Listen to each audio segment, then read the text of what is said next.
여호수아 15장 20절에서 63절까지 말씀입니다. 유다 자손의 지파가 그들의 가족대로 받은 기업은 이러하니라. 유다 자손의 지파의 남쪽 끝 에돔 경계에 접근한 성읍들은 갑스엘과 에델과 야굴과 기나와 디모나와 아다다와 게데스와 하솔과 인난과 십과 델렘과 부알롯과 하솔 하닷다와 그리옷 헤스론 곧 하솔과 아맘과 세마와 몰라다와 하살 갓다와 헤스몬과 벳 벨렛과 하살수알과 부엘세바와 비스요다와 바알라와 이임과 에셈과 에돌랏과 그실과 홀마와 시글락과 만만나와 산산나와 르바옷과 실힘과 아인과 림몬이니 모두 29성읍과 그 마을들이었으며 평지에는 에스다올과 소라와 아스나와 사노아와 엔가님과 다부아와 에남과 야르무트과 아둘람과 소고와 아세가와 사하라임과 아디다임과 그데라와 르데로다임이니 14성읍과 그 마을들이었으며 스난과 하다사와 밑달갓과 딜르안과 미스베와 욕디엘과 라기스와 보스갓과 에글론과 갑본과 라맘과 기들리스와 그데롯과 벳다둔과 나아마와 막게다인이 16성읍과 그 마을들이었으며 림나와 에달과 아산과 입다와 아스나와 느십과 그일라와 악십과 마레산이 9성읍과 그 마을들이었으며 에그론과 그 촌락들과 그 마을들과 에그론에서부터 바닷까지 아스돗 곁에 있는 모든 성읍과 그 마을들이었으며 아스돗과 그 촌락들과 그 마을들과 가사와 그 촌락들과 그 마을들이니 애굽 시내와 대의 경계까지 이르렀으며 산지는 사밀과 얏들과 소고와 단나와 기랴산나 곧 드빌과 아납과 에스드모와 아님과 고센과 홀론과 길로이니 11성읍과 그 마을들이었으며 아랍과 두마와 에산과 야님과 벳 다부아와 아베가와 훔다와 기랏 아르바 곧 헤브론과 시올이니 9성읍과 그 마을들이었으며 마온과 갈멜과 십과 윳다와 이스라엘과 욕두암과 사노아와 가인과 기브아와 딥나니 10성읍과 그 마을들이었으며 할훌과 벳술과 그돌과 마하랏과 벳 아녹과 엘드곤이니 6성읍과 그 마을들이었으며 기럇 바알 곧 기럇 여야림과 랍바인이 2성읍과 그 마을들이었으며 광야에는 벳 아라바와 밑딘과 스가가와 닙산과 소금 성읍과 엔 게딘이 6성읍과 그 마을들이었더라.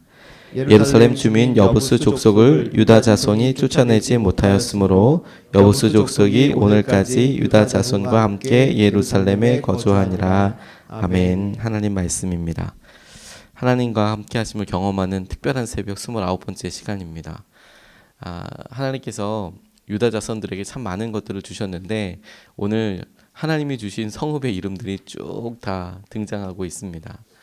여호수아서를 준비하면서 제게 하나님께서 전체적인 기도의 방향을 붙잡고 하나님께서 이끄신다라고 생각할 때 이 본문도 생각나게 됐던 본문 중에 하나였습니다. 지명이 이렇게나 많은데 하나님께서 어떤 일을 하실까, 어떤 기대를 하실까 생각하기 쉽지만 오히려 이 본문 말씀이 하나님께서 우리에게 여호수아서를 통해서 정말로 보여주고 싶으셨던 것이 아닐까 하는 생각을 묵상하면서 계속해서 하게 되었습니다. 민수기에 보면 이스라엘 백성들이 유대 땅에 들어오기 바로 전, 가나안 땅에 들어오기 바로 전에, 그러니까 처음에 출애굽했을 때 한 번 인원수를 세고 가나안 땅에 들어오기 전에 두 번째로 센 그때의 지파들의 숫자가 나와 있습니다. 유다 지파의 수가 그때 76,500명, 처음 셌을 때보다 한 1,600명 정도가 증가한 숫자가 바로 가나안 땅에 들어오기 전의 숫자였다라고 적혀져 있습니다. 오늘 본문에 나와 있는 지명의 수를 다 세어보았습니다. 예루살렘까지 포함하면 124군데의 지명이 나와 있습니다. 조금 더 깊이 찾아보면 무엇 성읍과 그에 딸려있는 여러 성읍들이 있었다고 이야기해서 아마도 이 124군데보다도 더 많았을 거라고 생각이 듭니다. 이름이 등장한 성읍이 124개라는 것입니다. 그러니까 유다 지파에 주셨던 땅이 사실 굉장히 많은 것이죠. 그러면 단순 계산만 해도 7만 명이 넘는 사람들이라고 하지만 124군데의 성읍을 점령해야 되면 그냥 단순 계산만 하면 한 600명 정도가 한 성읍을 점령하고 그 성읍을 유지해야 하는 것이죠. 그러니까 이로서는 사실 굉장히 놀라운 믿음의 실험 앞에 있는 것입니다. 큰 성읍들도 있고 작은 성읍도 있는 겁니다. 예루살렘 같은 성읍도 있고 헤브론 같은 성읍도 있고 엔게디와 같은 사막도 있지만 그러나 점령해야 될 많은 일들이 그들 앞에 있었던 것이죠. 근데 하나님께서 그 모든 일들을 유다 사람들에게 주셨다라고 말씀하고 계시는 거예요. 본문을 통해서 첫 번째 하나님께서 우리에게 도전하시고 붙잡게 하시는 것은 믿음이 구체적이라는 사실입니다. 20절 말씀, 21절 말씀에 보면 유다 자손의 지파가 그들의 가족대로 받은 기업에 대해서 말씀하시면서 21절 말씀에 유다 자손의 지파의 남쪽 끝서부터 쭉 이제 등장하게 되는 것이죠. 그리고 이름이 구체적으로 나와 있습니다. 우리가 바로 어저께의 본문 말씀을 통하여 하나님께서 이스라엘 백성들에게 주신 지경이 지역이 이렇게 북쪽으로는 어디, 남쪽으로는 어디, 서쪽으로는 어디, 동쪽으로는 어디 이렇게 해서 그 가운데에 있는 모든 땅이라고 얘기했어도 충분하지 않습니까? 아, 그냥 그 정도에서 하나님께서 그 안에 있는 모든 땅을 주셨나 보다 라고 그냥 생각해도 될 텐데 하나님은 또 그 가운데에 있는 모든 성읍의 이름을 또 다 적으신 거예요. 그 가운데 뭐가 있고 뭐가 있고 뭐가 있고 뭐가 있다라고 말씀하고 계시는 것이죠. 제게 이것이 하나님께서 제 삶에 있어서 도전하시는 영적인 방향처럼 여겨졌습니다. 우리는 하나님 이 방향만 맞지요. 뭉뚱그려서 이렇지요 라고 생각하기 쉽지만 하나님께서는 그 일을 실제로 되게 하기 위해서 구체적으로 너에게 준 영역 가운데 불순물이 없도록 그것은 하나님 이건 제 능력 바뀐가 봐요. 하나님 이건 아닌가 봐요 라고 생각할 수 없도록 그곳은 너에게 준 곳이 맞다라고 구체적으로 다 명기하고 계신다라는 것이죠. 믿음은 구체적으로 써야 하는 것이구나.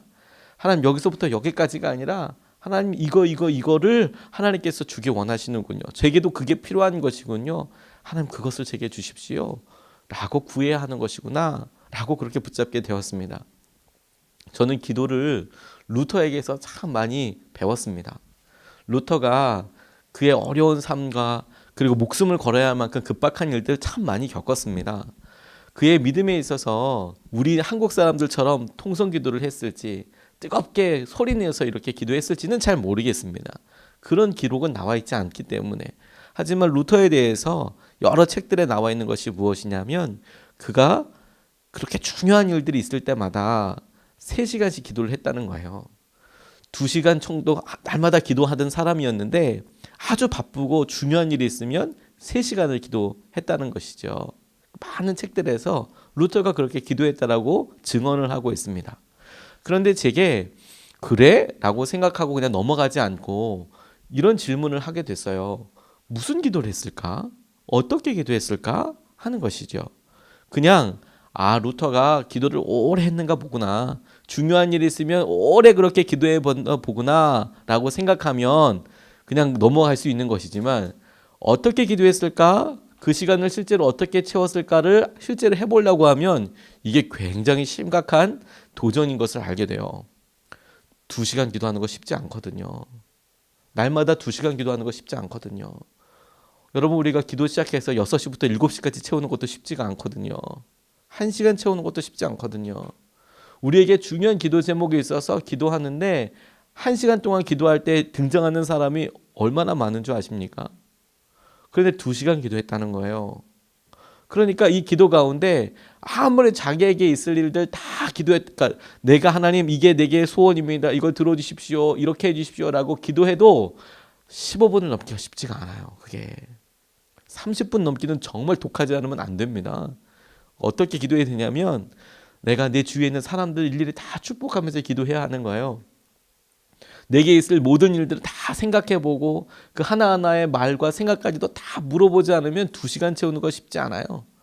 3시간 기도했다는 것은 무엇이냐면 하나님께서 루터가 그 사람을 내가 오늘 중요한 사람을 만나거나 중요한 일들 앞에서 해야 될 모든 일들을 하나님 앞에서 다 미리 해본 것이 틀림없겠다라는 생각하게 됐어요. 그의 기도가 그날 하루에 있어서 얼마나 구체적인 것이었나. 하나님께서 그에게 그의 기도에 응답하지 않을 수 없었던 이유가 그의 구체적인 영역의 기도에 있었던 것이라고 깨닫게 됐어요. 근데 똑같은 것을 조지 뮬러의 책을 보다가도 확인하게 되었습니다.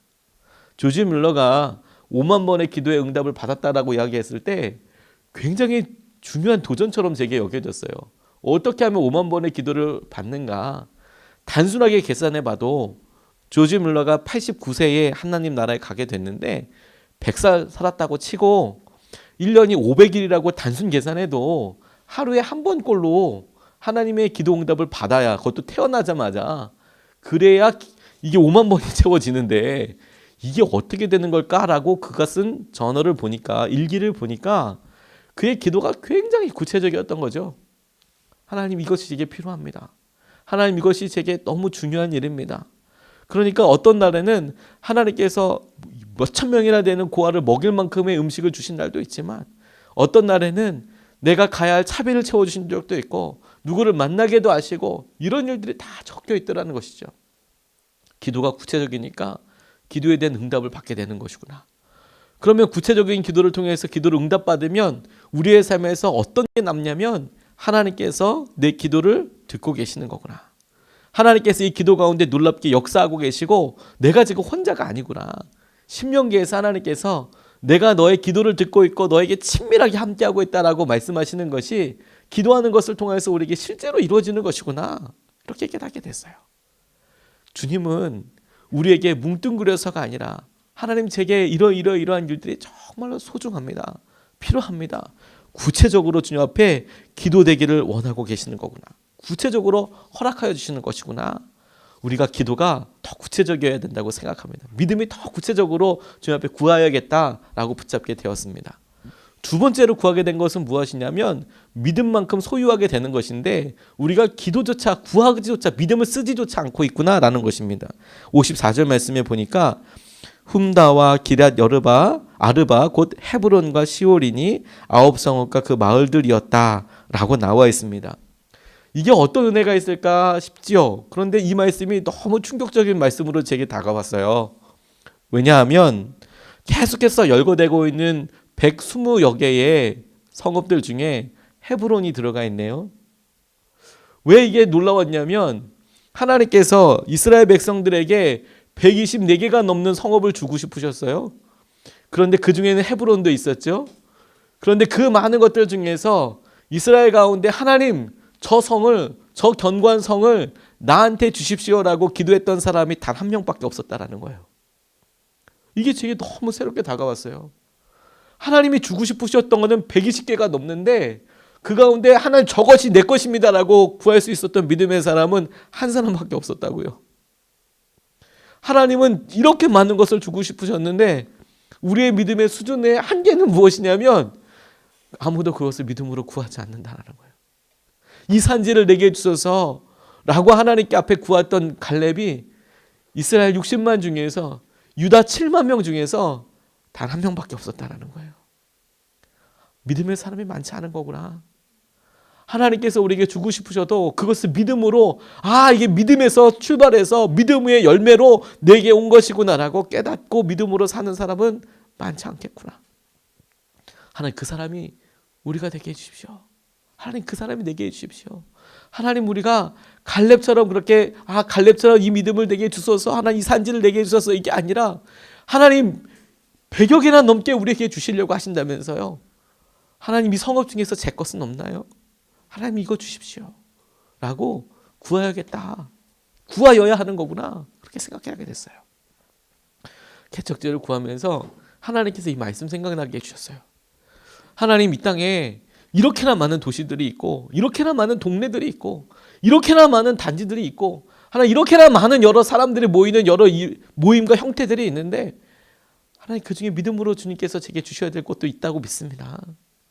구하지 않으니까 응답이 없는 거예요. 믿음이 우리에게 있어서 하나님께서 예비하신 소유를, 하나님께서 이미 우리에게 주신 축복을 누리게 하는 유일한 키이고 통로인 것이죠. 탕자의 비유가 떠올랐습니다. 제가 탕자의 비유를 보고 기도하고 말씀으로 준비하면서 날마다 새로웠던 것이 그 가운데 있는 많은 의미들 때문에 그런 것 같습니다. 하나님께서 예수님을 통하여서 이 땅에서 탕자와 같은 우리의 모습을 보여주셨죠. 참 안타깝게 우리를 사랑으로 기다려주셨던 아버지의 모습이 우리를 향한 하나님, 아버지 되신 하나님의 모습으로 이렇게 그려져 왔습니다. 그런데 이 둘째 만만치 않게 첫째 형도 대단한 탕자였던 것이죠. 그가 아버지와 함께 있었음에도 불구하고 둘째 동생이 돌아왔을 때 했던 행동을 보면 야, 그 마음 만만치 않다 이런 거 보게 됩니다. 근데 유독 신앙생활을 오래 할수록 우리의 마음이 처음에 탕자처럼 이렇게 너무 감사합니다로 왔다가 왜 이렇게 첫째를 닮아가는지 우리의 마음에 은혜 누리고 하나님께서 베풀어 주시고 그런 것 보면 우리 안에 마음에 난 저거 없는데 나도 저거 필요한데 나의 기도는 들어주시지 않고부터 시작해서 우리의 마음에 왜 이렇게 첫째 같은 강박함이 있는지 모르겠어요. 저도 그랬다고 생각이 들었거든요. 하나님 제 마음속에 왜 이렇게 분노가 많고 하나님 왜 이렇게 제 마음속에 이런 것들이 많이 있나요? 라고 생각하다가 첫째의 마음이 그의 인색함이 가만 보니까 그의 믿음 때문이라는 생각이 들었어요. 탕자는 둘째 아들은 엄밀히 말해서 진짜 자기의 아버지라고 그 사람을 정말 믿었던 것 같아요. 아버지라고. 그러니까 자기의 유산 달라고 이야기하는 거 아닙니까? 아무런 상관이 없다고 생각하는데 가서 유산을 달라고 어떻게 이야기하겠어요? 얘기하면 또 줄 거라고 믿었나 봐요. 얘기했어요. 그러니까 아버지는 또 진짜 줬어요. 이게 진짜 말이 안 되는 거죠. 말하는 상황도 말이 안 되고 그걸 또 주는 아버지도 말이 안 돼요. 그런데 이야기가 그렇게 진행이 되거든요. 그런데 첫째가 뭐라고 불평하냐면 둘째가 돌아왔을 때 아버지 저렇게 막대 먹은 아들이 와가지고 아버지 가산을 다 탕진하고 사람이 왔는데 받아준다는 게 말이 됩니까? 이게 말이 됩니까? 라고 이야기하면서 저는 아버지를 위해서 평생을 일하고 아침서부터 저녁까지 일하고 그렇게 했는데 저와 저의 친구들을 위해서는 염소 새끼 한 마리라도 잡아주신 적이 있습니까? 이렇게 이야기하는 거예요. 제가 그 구문을 따가 눈물이 그냥 쭈르륵 흘렀습니다. 왜냐하면 하나님께 그렇게 따지듯 묻는데 하나님 제게는 염소 새끼 한 마리 준 적 있어요? 라고 묻고 있는데 첫째가 하나님은 제게 우리 거꾸로 물으시는 거죠. 너는 나한테 염소 새끼 한 마리라도 달라고 그런 적은 있냐? 라고요. 주신 적 있어요? 라고 묻는데 우리는 하나님께 하나님 거꾸로 너는 나랑 24시간 함께 있다고 하고 그렇게 나를 위해서 충성한다고 하고 아침서부터 저녁까지 밭에 나가서 일을 한다고 하고 내 것이 다 네 것이라고 내가 이미 얘기했고 근데 그럼에도 불구하고 넌 나한테 염소 새끼 한 마리라도 달라고 그런 적이 있냐? 자기 가산을 다 털어서 유산을 남겨줄 정도의 아버지가 함께 거하고 있는 그 아들이 아버지 나도 염소 새끼 한 마리만 잡아주세요 라고 이야기하면 아이고야 넌 정신 못 차리는구나 이렇게 얘기하셨을 리가 없다고 생각하게 됐어요. 그렇구나. 그러니까 우리들의 진짜 문제는 뭐냐면 옆에 어떤 사람은 하나님께서 유산이라고 생각할 만큼 엄청난 가산을 믿음으로 구하는데 그렇게 주고 그렇게 떠맡겨서 하나님께서 그만큼의 은혜로 함께 하심에도 불구하고 우리는 그 가운데 그런 은혜의 소낙비가 내리고 있는데도 우산 쓰고 있는 거죠. 우산 쓰고. 난 절대로 은혜의 비를 맞지 않을 거야. 기도하지 않는다는 거, 구하지 않는다는 것이죠. 그러니까 믿음의 은혜가 우리 가운데 누려지지 않는 거예요. 구해야 하는 거구나. 믿음을 써야 하는 거구나. 하나님. 내게 있어서 하나님께서 행하시는 것들을 구하고 구체적으로 하나님께서 하시는 것들을 보게 할 수 있는 거구나. 이 말씀을 마무리하면서 제게 이런 한 가지 질문이 떠올랐어요. 하나님, 이런 말씀들은 청년들한테 전해야 되는 거 아닌가요? 이런 말씀들 주실 때 이런 건 청년들한테 좀 전해서 하나님 너 뭐든지 너희들이 boys be ambitious in Christ 하나님 안에서 그리스도 안에서 너희 ambitious 해야 되는 거 아니야? 이렇게 얘기해야 되는 거 아닙니까? 하나님 이런 생각이 제게 퍼뜩 들더라고요. 그런데 하나님이 생각하시기에 우리가 기도하고 구하는 것들을 통하여서 하나님은 정말 우리와 이야기를 하고 싶으신 것 같아요. 그게 왜 그러한지, 그건 왜 우리에게 그러지 아니하는 것인지. 근데 우리가 오히려 기도하지 않는 것을 너무도 우리가 가지고 있는 삶의 범주들로, 제한들로, 이미 경험해봤던 여러 아픔들로 너무도 더 꺾고 있는 것이죠. 그건 아닌 거구나. 구해야 하는 거구나. 믿음을 써야 하는 거구나. 하나님, 우리가 청년이 아니랄 게 뭐가 있겠습니까? 하나님, 우리가 갈렙이 아니라 그럴 게 뭐가 차이가 있겠습니까? 하나님, 우리에게 허락하여 주시고 큰 것으로 우리를 부어주시고 채워주시고 하나님, 우리 가운데 이끌어 주십시오. 우리가 오늘 이렇게 믿음으로 붙잡고 같이 기도하고 싶습니다.